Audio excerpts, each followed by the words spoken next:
indicate that's what's really happening. Okay, the next one is Iqlaab, turning a sound into another sound. So if Tanween or Noon Sakin is followed by the letter Ba, then we're going to change the Noon Sakin sound into a meme sound, M. Okay, so what do we mean by that? So let's just go through these points. The Noon Sakin sound is changing to the meme Sakin sound. Noon here is in grey, indicates it is not pronounced, and that the color coding depends on which Quran you're looking at. A small meme is written to indicate the change, always with a Ghunna. So this word would normally be than, be him. But the rule is, if you have a Noon Sakin followed by the letter Ba, we're going to change the sound of the Noon into a meme. So this is actually be them, be him. And then you apply the Ghunna, which is indicated in this color-coded Quran with a green. So this would be them, be him. Be them, be him. So that's why it's called Iqlaab, coming from the word qalb, to turn. And the last one is Ikhfaa, which is hiding the sound. So if a letter which has Tanween or Noon Sakin is followed by any of the other 15 letters not covered in the previous 3 rules, then we're going to do this hiding, which is known as Ikhfaa.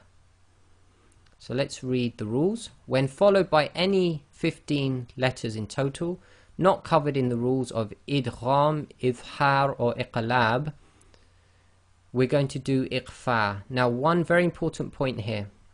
The point of articulation is not Noon.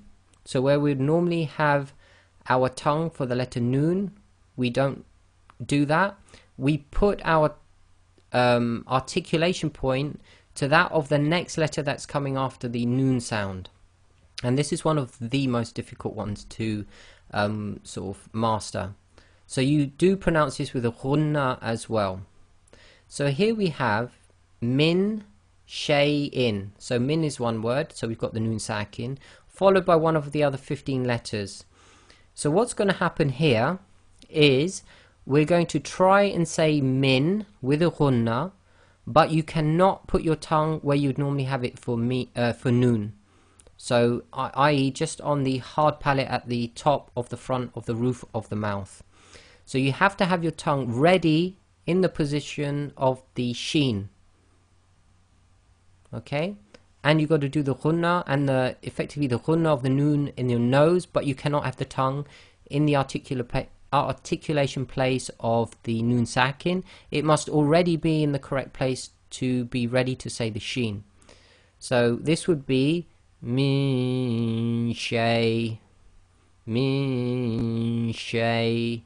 So you don't get a clear Noon sound because your tongue is not going to the articulation point of Noon, and that's why you don't hear it clearly. So it's hiding the Noon sound, but it's trying to hide it at the same time in the nasal cavity.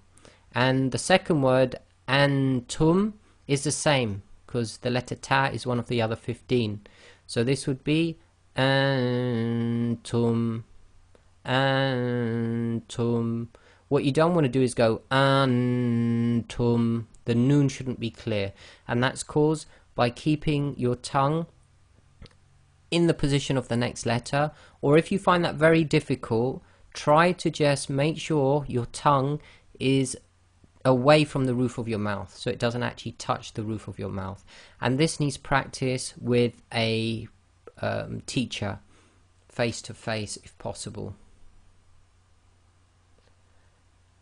So what we're going to do here, we're going to look at the makhraj to emphasize what we just said.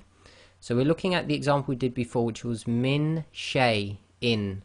So we're going to do the min with Ghunna, plus we're getting our tongue ready for the articulation of sheen instead of the Noon. So on the left, we do the nasalization in the nose, but our tongue is not going to where we'd normally put it for noon. We already have it in the position for the sheen on the right. Okay, so again that's min shay. So it's very subtle, but a good teacher will be able to tell whether you're doing that right or not. So that is ikhfa. So recap. Noon sakin or tanween followed by the throat letters is clear sound, I pronounce normally. That's known as idh-haar. If it's followed by one of the yar maloon letters, we do assimilation, known as idgham. If it's one of the lar letters, you do no ghunna. And if it's one of the yumin letters, you do apply the ghunna with the assimilation. If noon sakin or tanween is followed by the letter ba, we do iqlaab, which is turning the sound of the noon sakin into another sound, which in this case will be the mim sakin. And all other letters, i.e. 15 of them, if they follow noon sakin or tanween, we do ikhfa, which is hiding of the noon sakin sound with the ghunna, which effectively is making sure that you're getting ready for the articulation point of the next letter. So we'll do some analysis. So this is for noon sakin. So we have here amman yamshi. But if we apply the rule, because we've got noon sakin followed by one of the yar maloon letters, the letter ya is in the yumin group, so there's going to be ghunna, so we've indicated it with green. So this rule is idgham, which is assimilation. So this will become amman yamshi. So effectively you drop the noon sakin sound and join the ma to the ya, as if ya's got a shadda. Okay, so here we have min shawri.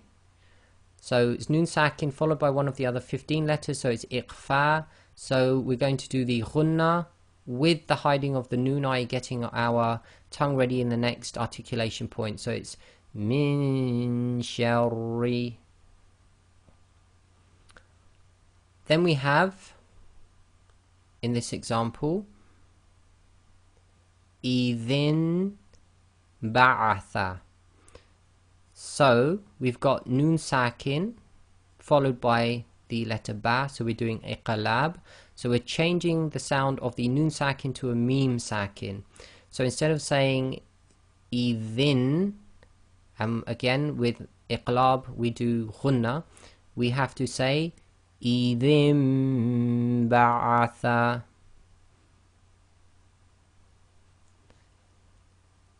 And the last one is amman hadha. So the noon sakin is followed by one of the throat letters, so it's pronounced clearly, i.e. idh-haar. So this will be simply amman hadha. So man is just clear. Now one thing you should notice is when idh-haar takes place, you pronounce it normally. In the Uthmani script, they put a sukoon on top of the noon. In all of the other cases,